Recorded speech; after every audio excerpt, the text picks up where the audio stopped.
Suite à plusieurs demandes, je fais une petite vidéo qui va expliquer la différence entre les transistors NPN et les PNP.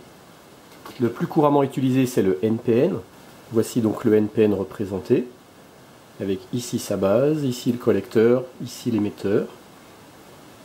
Le collecteur et la base sont reliés au plus du côté plus du circuit. L'émetteur est relié au côté moins du circuit.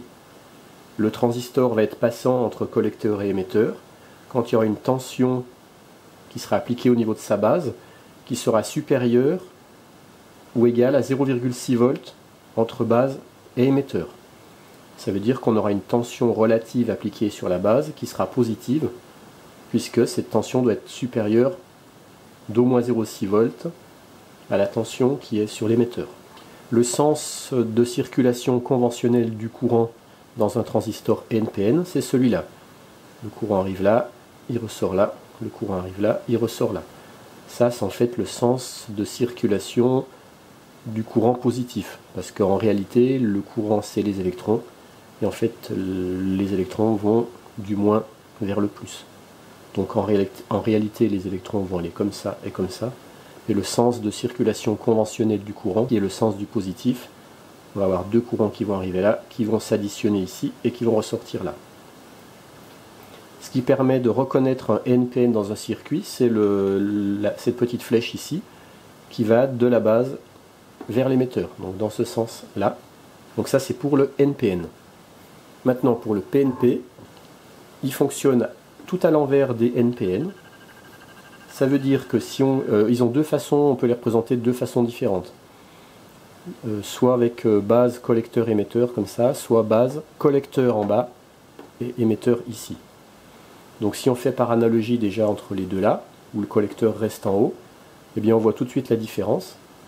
On voit que cette fois l'émetteur est relié au plus du circuit, base et collecteur au moins du circuit, que la flèche cette fois elle va de l'émetteur vers la base, alors que tout à l'heure elle allait de la base vers l'émetteur, et qu'on doit avoir une tension VBE, cette fois qui doit être négative, c'est-à-dire que la tension qui est là doit être plus faible que celle-là, contrairement à tout à l'heure où on avait une tension ici qui était supérieure à celle-là.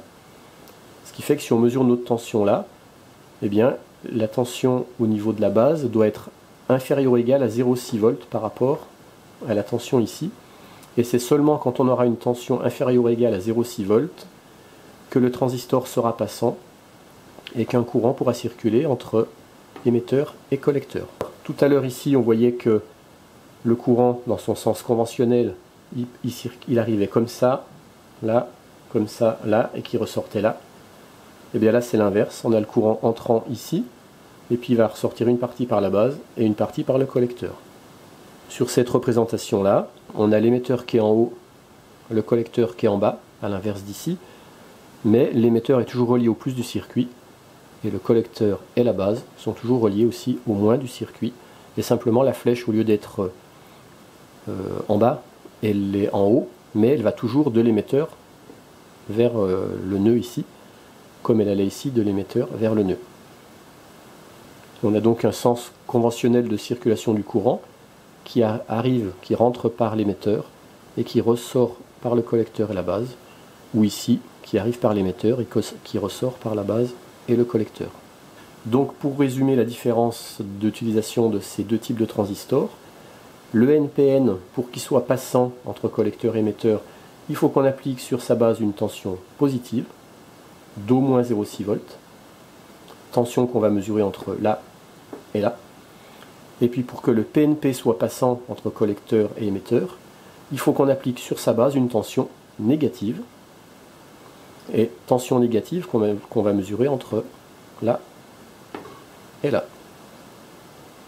Ou dans ce cas-là, entre là et là, mais toujours entre base, émetteur, base, émetteur, base, émetteur.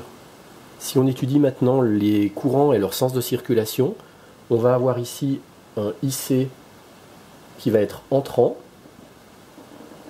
Ici, on va avoir un IB entrant. Et ici, on va avoir un IE sortant qui sera égal à la somme de IB entrant plus IC entrant. C'est important de bien comprendre ça. Et puis maintenant, si on regarde le PNP, on aura un IE entrant, on aura un IB sortant, on aura un IC sortant, et notre IE entrant sera égal à la somme du IB sortant plus le IC sortant.